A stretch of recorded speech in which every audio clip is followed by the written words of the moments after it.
Super Mario Maker 2, we are at 83% and we're trying to get 1,000 coins and we're going to be there once we finish the world's greatest cannon ride.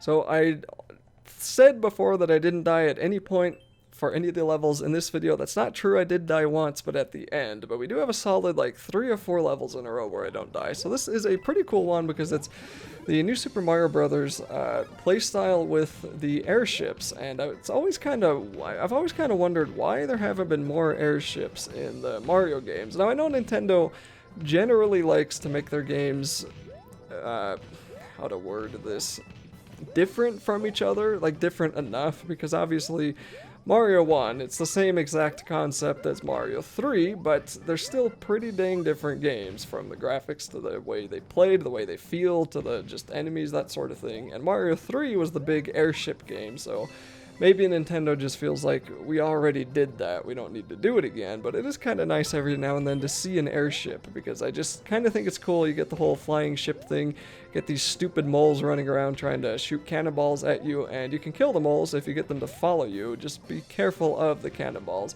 And you are going to want to ride on a couple of them, and if you're kind of hanging out on the left or the right, the mole will turn and start running in that direction, so you can manipulate them to make them do what you want. Very good use of Mario killing small animals, because Yoshi just wasn't enough.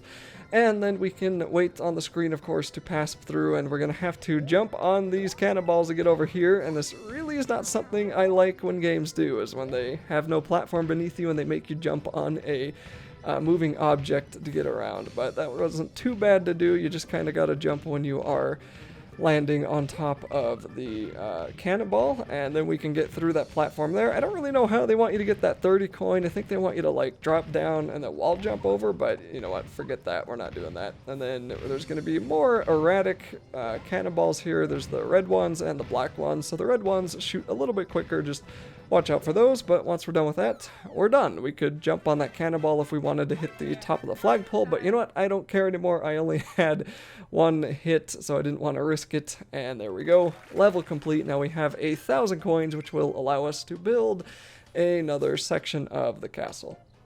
And I really gotta say, when I was upgrading my processor, I was not expecting, I guess I was expecting a big speed increase, but when you play games, generally your processor isn't gonna make a huge difference. Usually your graphics card is what really boosts your game performance, but rendering times, oh my goodness, I had a 5820K, an Intel 5820K, and it was about for every 1 minute, it took 1 minute to render for 1080p. So if I had a 1080p video, it would take 10 minutes to render it out. If I had a 1440p video, it was usually 3 minutes render to 1 minute video time, so it would take 30 minutes to render a 10-minute 1440p video. And with this new processor, my AMD Ryzen 7 3700X, the thing renders 1080p videos in like half the time of the video length. So a 10-minute video only takes 5 minutes, and that is amazing. And I haven't tried 1440p yet, but I'm hoping it gets closer to 1:1 for 1440p. That would really motivate me to make way more 1440p videos, but there's a couple of issues with 1440p. I mean, the recording file sizes are much bigger, the upload sizes are much bigger because the render sizes are much bigger, and the render times are a heck of a lot longer. So it looks cool if people have a 1440p video or monitor. I mean, it looks better on 4K than 1080p does. Of course, it doesn't matter with games like Mario Maker here because the Switch is only in 1080p, but for PC games I could do 1440p. But it's just the amount of disk space that it takes up, and not only that, just the, like, I'm living in a place now with a stupid data cap on my internet, so having to use some of that data cap to upload videos is kind of annoying, especially when every game that comes out these days is like 16,000 terabytes in size, and we have like a 600 gigabyte data cap. I don't know, man. Data caps are so dumb. I don't know. They make sense on cell phones, like that sort of makes sense, okay? Because as Pokemon Go has shown, there really is only so much bandwidth.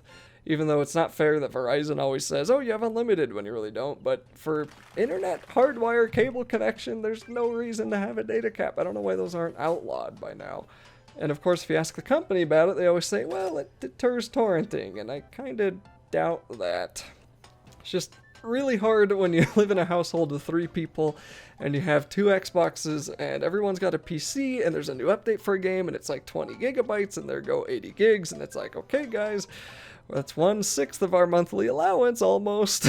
You know, it's so stupid. And then of course the provider, the internet provider, is more than happy to charge you an extra $45 for unlimited up to like a terabyte, in which they start throttling your speed, so it's still not even unlimited. Again, I feel like this should be illegal. Anyway, whatever. That's mostly why I've been sticking to 1080p videos. It's just a lot more manageable in my current scenario. This level I thought was a ton of fun. This one was really creative. It's just a big donut lift level, and interestingly how they are called donut lifts when they're really donut drops. But anyway, this is just something that you have to stand still and then fall all the way down and avoid the enemies that are going to be beneath you. Those stupid chompers have the biggest hitbox ever, so that's very annoying. Now, one thing that you can do here is keep jumping up if you want to get some coins, but you gotta be really careful of the moles because they're going to be coming around for you, and if you're trying to jump up, you may not be able to hit them with the fireballs because the fireballs aren't really going to bounce around. Okay, in that time they did, but these donut things really mess up the direction the fireballs go into. Plus here there's going to be a stupid twisty that's going to be swinging you around very annoyingly, so we're just going to try our best to avoid that guy, and we could make the twisty fall down, and that's how we could grab that 30 coin, but I'm not really going to worry about that because, well, I thought I was going to worry about it, but then I thought, what am I doing? We only have 123 seconds left. I should probably, you know, get back down here, so I just thought, whatever, forget it. You'll have to be pretty much on the same donut as that guy and get it dropped down to the lower one so you can move over to the left and boost you up to that 30 coin if you so desire. And on the right side, that 10 coin isn't going to be much harder, but it's going to be a little bit worse getting out of there because there's not as much room to wait. And not only that, I'm only at 100 seconds, but the end of the level is right out of here anyway, so not like it's too big of a deal. Probably could have gotten all those coins, but in the grand scheme of coin collection, that 30 isn't gonna mean a huge difference. So that's gonna be it for that level, and then we're only gonna have one left. So that was actually one of my that was actually one of my favorite levels. I really like that one. So we are at 500 coins. We need 500 more to finish the left side, and then we have to do 4 more levels to finish it, and then we unlock the final thing that we can build, and then that'll be it. That'll be the end. So that'll be a lot of fun, but we do have to work on collecting 2,000 coins once we get 1,000. So if you want to wait, I guess you could. There's no reason to because you're going to have to do the levels anyway. But anyway, here is yet another 3D world, and this one is kind of annoying, but not really either. I do have to admit, if you fall into the water here and drown, Mario makes the funniest noise in 3D World when he drowns. I don't know why they made him drown so violently, but it is hilarious. Just play this game sometime, go jump in the water and die, and just listen to the noises he makes. It is hilarious. There's going to be so many of these cheeps, and I can't remember if these ones can eat you. I don't think they can, but they do have the spikes, and they are pretty annoying. So we're just going to come up here and respawn at the checkpoint because I did die once. And we're going to grab the fire flower, come on down here. We want to kill all of these guys. We don't have to, but we want to if we want to get that key that goes into that thing in the middle. And I was a little bit surprised that I killed that guy there, but you just have to hit him a couple of times with the fireballs. And when we're in here, we can grab the star and then kill the cheeps that are coming after us. And that's pretty much the only purpose of that room. There's a bunch of coins here, so grab those if you want to collect them. And those blocks there in other parts of the game and this level, I think they're going to spawn spikes. I'm a little bit surprised they don't do that in this area. But anyway, that is an optional area. You don't have to do that. And then we can come on over here and try to avoid these cheeps too. So just try to jump over them. Again, I'm not sure if they can eat you or not. I don't know if they're like the Mario 3 big chomper cheep that can eat you whole. I think these ones can. I think that might have been how I died. I should go look. But anyway, just watch out for that and make your way toward the flagpole. That'll be it for this level, and that'll also be it for this video.